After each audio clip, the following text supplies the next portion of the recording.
Hi, this is Meg Treba, and this is my second knitting video. In my first knitting video, we learned how to make a slip knot and how to cast on. Today we're going to learn how to do the knit stitch and the purl stitch. When you learn the knit stitch and the purl stitch, you can accomplish all the stitches that I have here today on this little sampler piece. The bottom is stockinette, the second section is seed stitch, the third section is garter stitch, the fourth section is a one-to-one ribbing, and this is another section of stockinette stitch. This is the most popular, and you probably have many sweaters or knitted items with this particular stitch. The knit side has these telltale little V's right here, and that's how we recognize a knit stitch, by that little V. A purl stitch is delineated by this little bump, okay? And a purl stitch is what shows on the back of the knit. So if we look at the back of the stockinette stitch, we're going to see all those little bumps, and those are like purl stitches, and on the front are the V's, which are like knit stitches. To accomplish the knit stitch, what you need to do is you need to hold your yarn in your left hand. I'm a Continental knitter, so I'm a left-hand yarn holder. I take the yarn and I loop it around my pinky, between my pinky and my ring finger, and then I dip my index finger down and pick up the yarn. I leave about an inch from my needle to the top of my finger. Anytime I need to give myself slack or more yarn, I just wiggle my pinky finger and the yarn comes off my skein easily.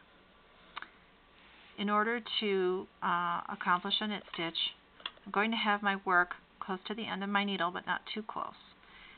I want to insert my right needle from left to right under the left needle through the stitch on the bottom. I want to move this finger over, grab a loop of yarn, and move the stitch from the left side needle to the right side needle. Again, left to right, grab a loop of yarn, and put it on the right. Left to right, and I'm moving the yarn back to front and off. Left to right, back to front and off. I'm going under this needle. There's a little hole right there. I grab the yarn through, pull it up and off. For stockinette, you knit the entire first row. Knit all the stitches in the row, left to right, back to front, and off. Oop. The yarn will tend to split sometimes, but that's no problem at all. You get used to it. Knit all the stitches in the first row. I have 13 stitches here. Now turn the work.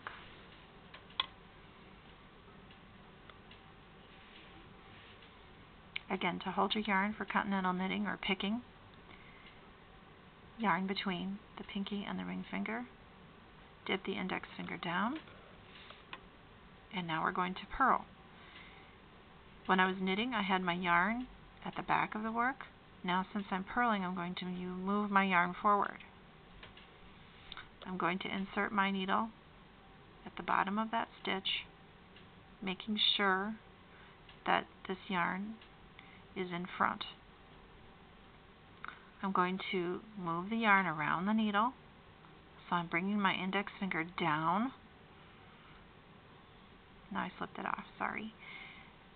Around the needle and down, and I'm going to create a loop right here and pull the stitch off.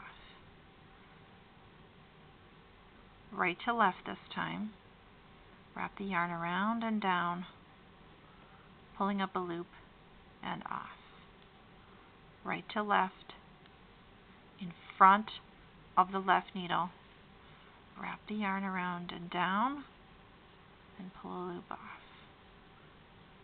That's the purling. You can tell a purl stitch when you come to it because it has this little bump.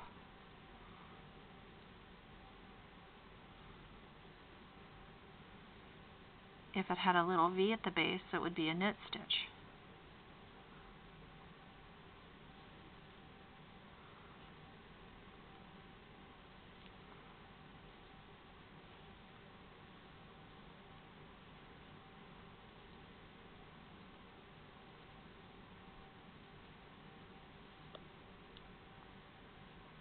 Now I've completed the end of my row and a whole bunch of rows of stockinette. If I want to switch to seed stitch, I can start by knitting the first stitch with the yarn in back, moving the yarn to the front, and purling the next stitch. Knit 1, purl 1,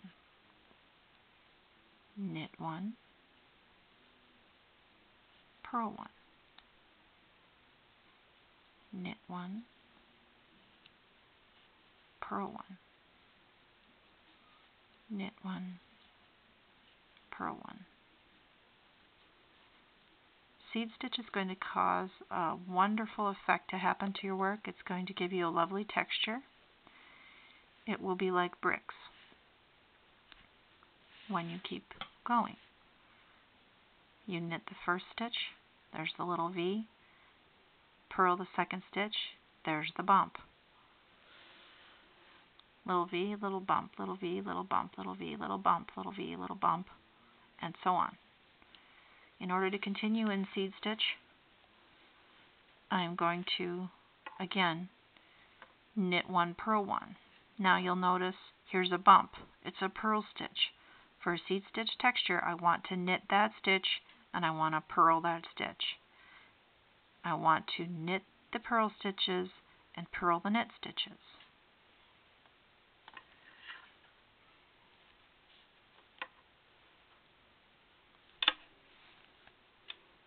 Purl, knit, purl, knit. If I set my work down and I come back to it later, I realize, oh, there's a knit stitch. So I know it's time for a purl because I'm doing seed stitch.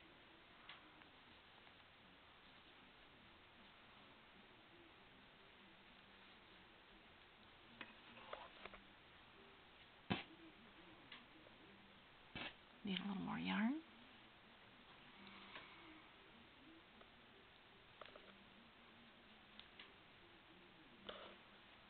Knit, purl, knit. And there's some seed stitch. If I keep going, it will look like this, like little bricks. Okay, if I knit every row, I get garter stitch. Knit 1, purl 1 on the first side gives me ribbing. If I knit, I'm sorry, let me say that again. For ribbing, I want to go knit 1, purl 1, knit 1, purl 1. And on the back side, I want to go purl 1, knit 1, purl 1, knit 1. Seed stitch is similar, but you start with a knit stitch each time. Purling is the start of the second row on ribbing. And there you have it. Those are 4 different techniques that you can do if you know how to make a slip knot, cast on, and learn to knit and learn to purl. I hope this video was helpful. Thanks for watching. You can check out my website at www.nutmegquilts.com and go to my blog and you'll see an explanation of this whole technique and a photo of this sample. Thanks.